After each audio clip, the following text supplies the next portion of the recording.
Ladies and gentlemen, today we outside opposition believe that it's not the role of the government to actually impose their own interpretation upon the people. It's not the role of the government, in fact, to moderate the opinions of people. We think that instead, the government needs to recognize that when people align their beliefs with certain news stations, the government has the responsibility to respond to the people.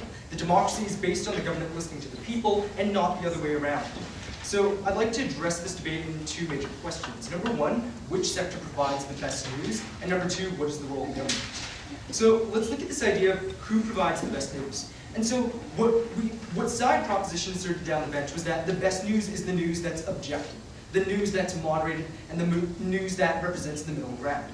But what we outside opposition have shown you is that there really is no objective news. That news in itself is about interpretation. And we don't think that having a moderate perspective necessarily is the best perspective.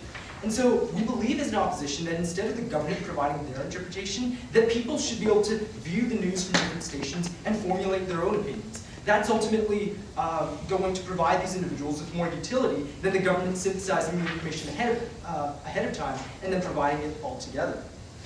And so, secondly, we'd like to address this issue of minority interests. And so what we see is that these private stations are able to appeal to minority interests and specific niches of people, such that if you'd like to view news of a certain type, then you can choose to do so. And we see that under a public sphere, this is in fact eliminated when you compromise different minority interests with each other, such that each interest isn't actually represented to its fullest extent. What we'd say is that,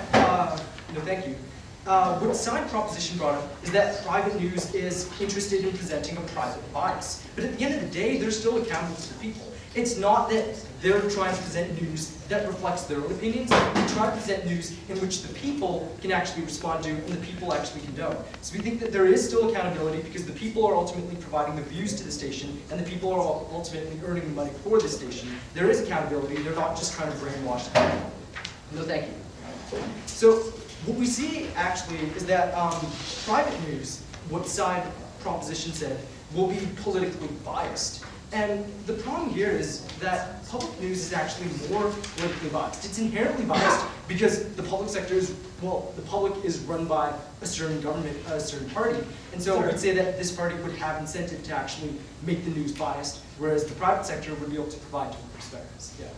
Wouldn't you agree that the role of public media is to show all perspectives by having different people speak about them as opposed to private media, which only shows one perspective? So we think the issue with this is that under the public sphere, you don't have enough time to fit in so many different viewpoints at the same time. We think that it's unreasonable for us to expect public news to provide 10 different perspectives on a different issue. Instead, they're going to try to find a moderation. They're going to try to find a compromise. And when they compromise between perspectives, the perspectives themselves are lost. We'd say that it's better to have minority interests fully being represented through their private news stations than to have a public news station trying to compromise these opinions when ultimately this will lead to no opinion being expressed at the end of the day. All right, so then we had a short debate about sensationalism, and ultimately what side proposition tried to present was that sensationalism is bad because you skew the news in itself.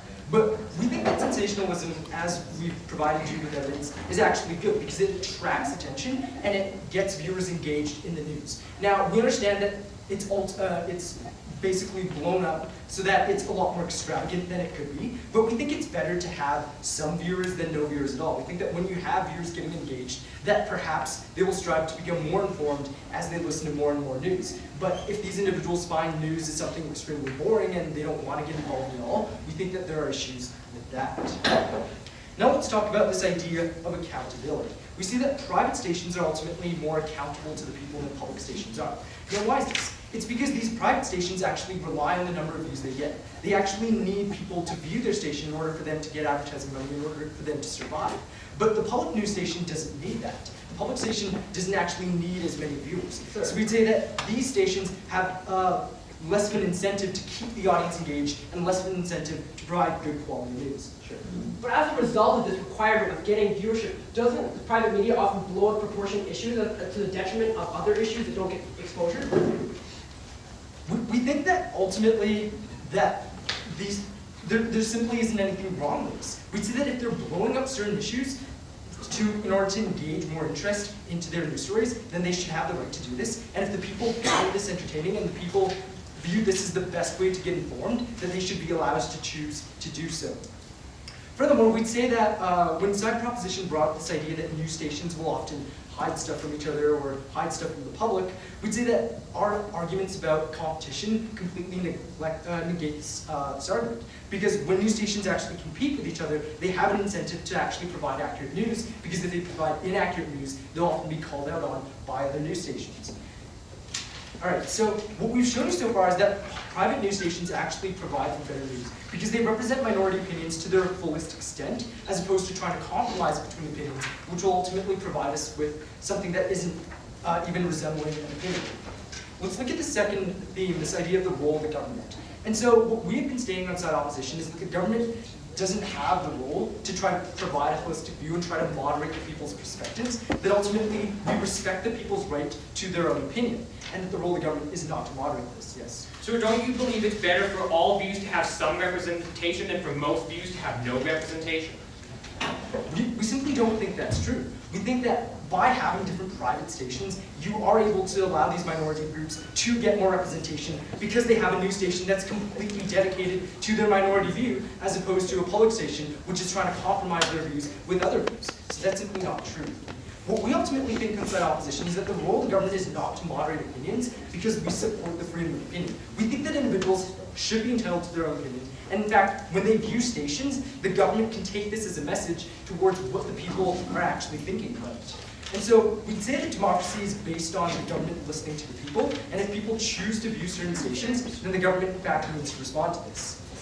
And okay, so this idea about the playing field. And so ultimately we don't think that the playing field becomes equal or level when the government is directly influencing our interpretations by providing what they think is a holistic opinion on the issue. We think that the playing field is even when every single minority interest gets their ability to be represented by private news stations. This idea about isolated segments. We'd say that when people choose to align themselves with certain ideologies, then the role of the government is to go in and actually recognize that people are rooting for certain opinions, and then the government can actually respond to this within the policies that they create. We don't think that the government should be moderating what the people think, rather the people should be moderating what the government decides. Finally, what provides us with the best discourse? We say that at the end of the day, that not every single private news station is actually extremist in its view. We have provided examples such as NBC and CNN, which do present a centered view. So if people want a view that's more centered, if people want a view that is more compromising in nature, then they can choose to do that. But if people choose to align their opinions to certain niches, we ultimately think that they should be allowed to do that because this is a free society and they are entitled to their own opinions. So at the end of the day, we've shown you that the private sector provides us with better quality news due to competition, and that the role of the government is not to moderate the people, rather the people should be moderating the government. For these reasons, we stand proud to oppose.